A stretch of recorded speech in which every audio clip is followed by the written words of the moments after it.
काम और सिर्फ काम।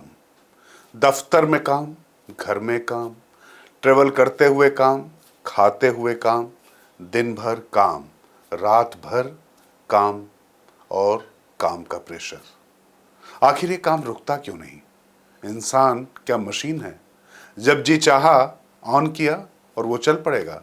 तो जवाब है जी हाँ, इंसान ने इंसान को मशीन ही बना दिया है। उस पर से कोविड ने वर्क फ्रॉम होम नाम का एक ऐसा वायरस दुनिया को दिया है जो लाइलाज हो चुका है, और इसका संक्रमण तेजी से इंसान ही नहीं, इंसानियत को ले रहा है।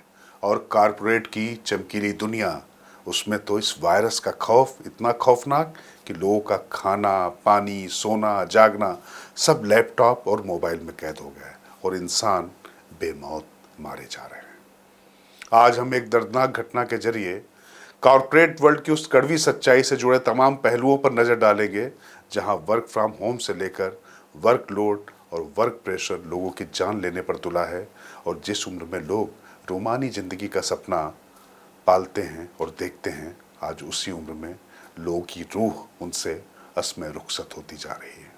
नमस्कार, मैं राजकिशोर। इन दिनों देश के कॉर्पोरेट वर्ल्ड में जितनी बड़ी और नामचीन कंपनियां या फर्म होती हैं, वहां उतना ही गला काट कंपटीशन, और उसी का बाई प्रोडक्ट है वर्कलोड या वर्क प्रेशर, जो अब जानलेवा हो चुका है। और इसकी जद में सबसे ज़्यादा कोई है तो वो हैं युवा। और ऐसा ही कुछ हुआ देश की मशहूर अकाउंटिंग फर्म EY पुणे में, जहां काम करने वाली एक 26 वर्षीय चार्टर्ड अकाउंटेंट एना सेबेस्टियन पेराइल की वर्क प्रेशर से पनपे तनाव के कारण जान चली गई। और इसका खुलासा उनकी मां की उस चिट्ठी से होता है जिसने इंसानियत को झकझोर कर रख दिया है। साथ ही इस चिट्ठी ने कॉर्पोरेट कल्चर में बढ़ती उस असंवेदनशीलता की भी पोल खोल कर रख दी है, जहां इंसान की मौत पर शोक व्यक्त करने के लिए ना तो किसी के पास समय है और ना ही संवेदना व्यक्त करने के लिए दो शब्द। वाकई ये शर्मनाक ही नहीं, इंसानियत के साथ क्रूरता भी है। दरअसल EY यानी अर्न्स्ट एंड यंग पुणे में एक बहुराष्ट्रीय परामर्श फर्म है, जहां केरल की 26 वर्षीय चार्टर्ड अकाउंटेंट एना सेबेस्टियन पेराइल काम किया करती थी, जिनकी हाल ही में जान चली गई। उसके बाद एना की मां अनीता अगस्टिन ने EY पुणे के चेयरमैन राजीव मेमानी को एक भावुक ईमेल लिखा। इसमें अगस्टिन लिखती हैं कि कंपनी की ह्यूमन राइट्स वैल्यू असलियत से कोसों दूर है। कंपनी में दिन रात काम करने वालों को अच्छा बताया जाता है, और इसी के कारण उनकी बेटी हमेशा तनाव में रहने लगी थी, और नौकरी ज्वाइन करने के 4 महीनों में ही उसकी जान चली गई। अनीता अगस्टिन लिखती हैं कि उनकी बेटी को नींद कम आने लगी थी, वह हमेशा तनाव में रहने लगी थी, लेकिन उसने काम करना नहीं छोड़ा, क्योंकि उसे लगता था कि कड़ी मेहनत से ही वो कामयाबी हासिल कर सकती है। एना सेबेस्टियन की मां अनीता का यह भी दावा है कि कंपनी के कई कर्मचारियों ने वर्कलोड के कारण नौकरी छोड़ दी थी, और इसी के बाद एना सेबेस्टियन पर काम का दबाव और बढ़ गया, या यूं कहें कि उसको बढ़ा दिया गया। कभी मीटिंग का समय बदल जाता, तो कभी ऑफिस का टाइम खत्म होते ही और काम दे दिया जाता था। अनीता अगस्टिन ने यह भी कहा कि उनकी बेटी वीकेंड के अलावा घर से भी देर रात तक काम किया करती थी। एक बार तो रात में ऐसा काम दिया गया जिसकी डेडलाइन अगली सुबह थी, और जब उसने सवाल उठाए तो जवाब आया कि ऐसा तो हम सभी करते रहते हैं। एना की मां अनीता अगस्टिन का कहना है कि उनकी बेटी स्कूल और कॉलेज की टॉपर थी, और उसने CA की परीक्षा भी काफ़ी अच्छे अंकों से पास की थी, और उनकी बेटी फाइटर थी। उन्होंने अपनी बेटी से नौकरी छोड़ने के लिए भी कहा, लेकिन वह तैयार नहीं हुई, और भारी दबाव में भी काम करती रही। भले ही उसके लिए ये शहर नया था, भाषा नई थी, लेकिन फिर भी उसने हार नहीं मानी और अपनी सारी सीमाएं लांघती चली गई, और आज वो हमारे बीच नहीं है। एना की मां का कहना है कि उनकी बेटी ने 19 मार्च 2024 को EY पुणे में नौकरी शुरू की थी, और 4 महीने बाद 20 जुलाई को उसकी जान चली गई। लेकिन एना सेबेस्टियन की मां अनीता को सबसे ज़्यादा दुख इस बात का है कि उनकी बेटी ने जिस EY पुणे कंपनी के लिए दिन रात काम किया, उस कंपनी का कोई स्टाफ तक उनकी बेटी के अंतिम संस्कार में शामिल नहीं हुआ। यही नहीं, बेटी के अंतिम संस्कार के बाद जब वो उसके मैनेजर के पास गई, तो भी उन्हें कोई जवाब नहीं मिला। एना की माँ ने सवालिया लहजे में पूछा कि मूल्यों और मानवाधिकारों की बात करने वाली कंपनी अपने अंतिम क्षणों में किसी के लिए मौजूद होने में कैसे विफल हो सकती है। एना की माँ ने फर्म के चेयरमैन राजीव मेमानी के लिए आगे लिखा कि मेरा मानना है कि ईवाई के पास अपने कर्मचारियों की भलाई सुनिश्चित करने की गंभीर जिम्मेदारी है। एना का अनुभव एक ऐसे वर्क कल्चर की ओर फोकस करता है जहां इंसानों की उपेक्षा करते हुए वर्क प्रेशर का वहां महिमा मंडन होता है। ऐसे में उम्मीद है कि मेरी बेटी के साथ जो हुआ उससे सीख लेकर हालात को बदला जाए, जिससे किसी दूसरे परिवार को ऐसा दुख न सहना पड़े जिससे हम गुजर रहे हैं। उन्होंने कहा कि भले ही अब उनकी बेटी एना उनके बीच में नहीं है, लेकिन उसकी कहानी अभी भी बदलाव ला सकती है। इसी बीच ईवाई यानी अर्न्स्ट एंड यंग फर्म के चेयरमैन राजीव मेमानी का कर्मचारियों को भेजा एक ईमेल लीक हो गया या करा दिया गया, जिसमें उन्होंने शब्दों की चाशनी से अपनी और अपनी फर्म की ओर से अमानवीयता और शर्मनाक व्यवहार को औपचारिकता के पर्दे से ढांकने की निर्लज कोशिश की है। मसलन अन्ना सेबेस्टियन की मौत को लेकर लिखा गया कि ये वाक्य हम स्वीकार करते हैं कि कोई भी उपाय परिवार को हुए नुकसान की भरपाई नहीं कर सकता।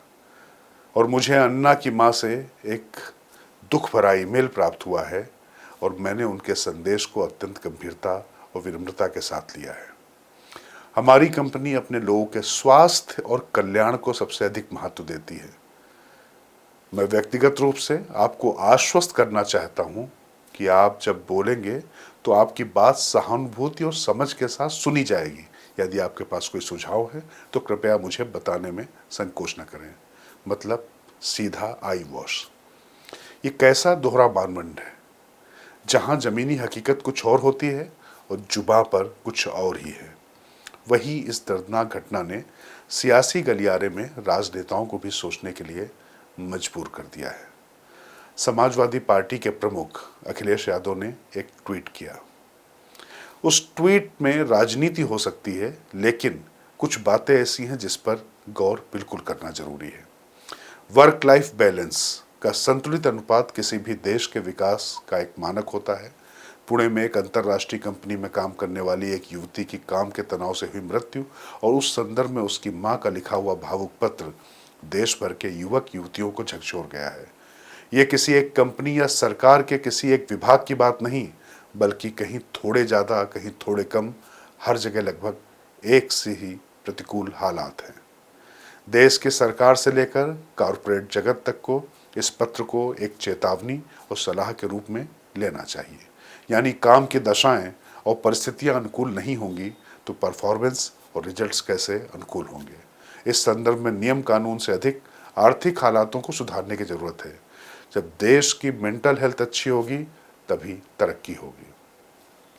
अखिलेश यादव की इस बात से शायद कोई भी इनकार नहीं कर सकता है। वैसे हम आपको बता दें कि एना ने 2023 में सीए का एग्ज़ाम क्लियर किया और 2024 मार्च में ही ईवाई ज्वाइन कर ली थी। ये उनकी पहली जॉब थी और आज का कॉर्पोरेट मॉडल का जो माहौल है, खुद को साबित या स्थापित करने की जीतोड़ मेहनत करने में वो जुट गई। हालांकि उन्हें ये तो पता रहा होगा कि इस गला काट कॉम्पिटिशन का कोई अंत नहीं है, लेकिन सिर्फ 26 साल की उम्र में वो शारीरिक और मानसिक तौर पर इस कदर प्रताड़ित होंगी, ऐसा शायद उन्होंने नहीं सोचा होगा। लेकिन समय बीतते बीतते उनके स्वास्थ्य ने उनका साथ नहीं दिया और आखिरकार उन्हें समय से बहुत पहले दुनिया को छोड़ना पड़ा। यानी आज हमने जिस मुद्दे पर बात की वो कॉर्पोरेट दुनिया का एक ऐसा कड़वा सच है जिसका शिकार आए दिन कोई ना कोई हो ही रहा है। अगर समय रहते इस गला काट प्रतिस्पर्धा पर अंकुश नहीं लगाया गया तो आधुनिक युग में इंसानियत खासकर युवाओं को अंधकार की ओर ढकेल देगा।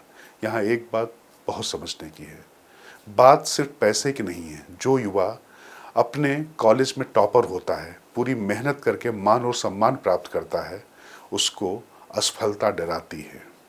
और जब इस तरीके के काम का प्रेशर होता है और यू कांट डू या आई विल डू, ये दो शब्द हैं जिससे उसका जीवन तय होता है और यहीं पर एक एना बन जाती है जिसको ज़िंदगी छोड़नी पड़ती है। तो ये जो है इस पर ध्यान देने की ज़रूरत है। और मुझे लगता है कि अभिभावकों को सबसे ज़्यादा इस मसले पर काम करना पड़ेगा, क्योंकि जीवन से ज़्यादा इम्पोर्टेंट कुछ नहीं है। ये समझाना पड़ेगा, क्योंकि किसी भी नौकरी में अगर आपको कोई असफल करार दे रहा है तो ज़रूरी नहीं कि आप में अकर्मण्यता थी, आप इनकॉम्पिटेंट थे। दरअसल ये कंपनी का जो मानवाधिकारों के जो विरुद्ध जाकर काम कराने का तरीका है वो भी हो सकता है। तो इस तरीके से बच्चों को तैयार करना ज़रूरी है, और कंपनियों के लिए भी एक बड़ी सीख है कि इस तरीके से किसी के चिराग को बुझा देना कहीं से भी उचित नहीं है। खैर, अब इस पर मैं आपसे क्या कहूँ, बस यही कह सकता हूँ कि इस मुद्दे को ज़्यादा से ज़्यादा लोगों से प्रचारित करें, प्रसारित करें, और जो भी लोग इस खबर को देख रहे हैं वो कम से कम अपने बच्चों को इस तरीके से तैयार करें कि नहीं, उनको ऐसे हार नहीं माननी है, और साबित करने के लिए एक अंधा कुआं है, उसमें अपनी जान को नहीं गंवा देना है। मुझे दीजिए आज्ञा। मैं राजकिशोर, बुलंद भारत टीवी, ताकत आपकी।